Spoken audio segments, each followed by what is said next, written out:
পুরান ঢাকার আরমানিটোলাতে জগন্নাথ বিশ্ববিদ্যালয়ের শিক্ষার্থী ও বিশ্ববিদ্যালয় শাখা ছাত্রদলের আহ্বায়ক কমিটির সদস্য জুবায়েদ হোসেনকে হত্যাকাণ্ডের ঘটনায় চাঞ্চল্যকর তথ্য সামনে এসেছে। বিভিন্ন সূত্র হতে ছাত্রী বর্ষা আক্তারের এক জবানবন্দি পাওয়া যায়। সেখানে বর্ষা বলেন, জুবায়েদ কখন তাকে পড়াতে আসবেন সে বিষয়টি প্রতি মুহূর্তে খোঁজ রাখছিলেন তিনি। সর্বশেষ যখন কথা বলেন তখন জুবায়েদ বর্ষাকে জানান তিনি বাসার কাছেই আছেন। এই কথা বলা শেষ করেই বর্ষা জুবায়েদের লোকেশন নিশ্চিত করেন।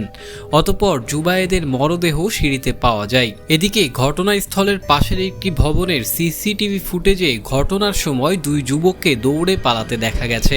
তাদের একজনের গায়ে ছিল কালো ও অন্যজনের গায়ে ছিল গোলাপি রঙের টি শার্ট।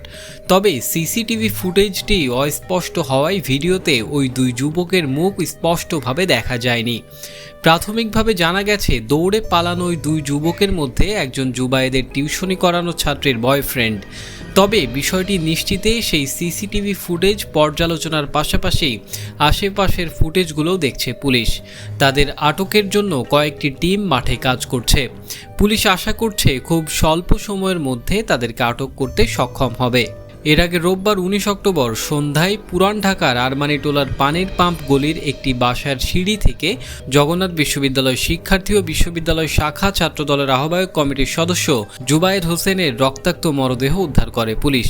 ওই বাসাটিতে টিউশনি করাতেন জুবায়েদ। জগন্নাথ বিশ্ববিদ্যালয়ের পরিসংখ্যান বিভাগের 2019-20 শিক্ষাবর্ষের শিক্ষার্থী জুবায়েদের গ্রামের বাড়ি কুমিল্লায়। তিনি কুমিল্লা জেলা ছাত্র কল্যাণের সভাপতি ছিলেন। এ ঘটনায় তার ছাত্রীকে আটক করেছে পুলিশ। তাকে বাসায় গিয়ে পড়াতেন জুবায়েদ।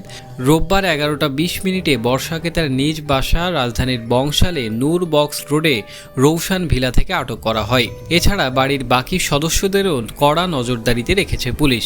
এখন মূল বিষয়, কেন জুবায়েদকে হত্যা করা হলো এবং এর সাথে সরাসরি বর্ষা জড়িত কিনা। জড়িত থাকলেও কেন এই কাজ করতে হলো, আপনার কি মনে হয় জানিয়ে দিন মন্তব্যের ঘরে।